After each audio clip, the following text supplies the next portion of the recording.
Ensuite, frère Hbert va parler de la fourniture d'électricité.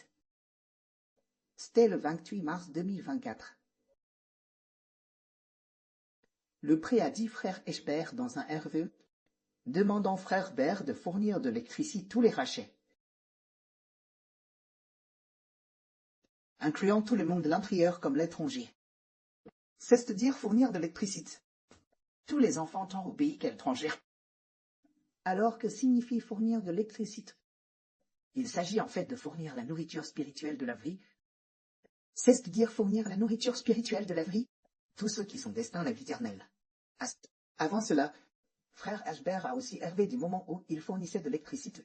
Il ne savait pas comment utiliser une méthode, ainsi le fusible n'était pas installé. Et finalement, le feu a pris l'endroit de l'interrupteur couteau.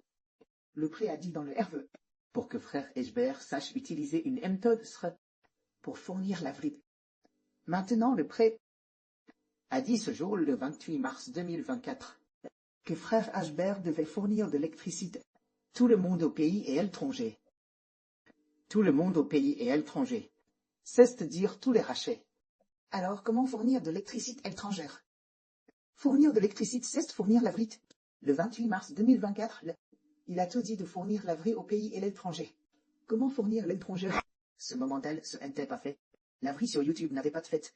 Par contre, il était impossible de la fournir. Et à l'époque, on ne savait pas non plus traduire. Les amis étrangers, ils parlent des langues étrangères.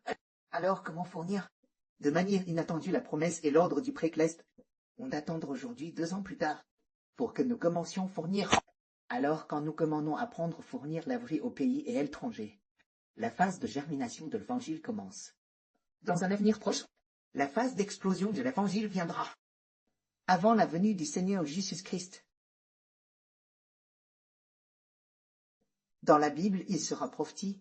Qui est donc cet intendant fidèle et avide,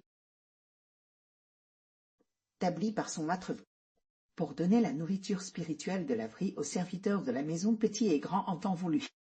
Si le maître s'en arrive le trouve faisant ainsi, heureux ce serviteur, en vrai je vous le dis.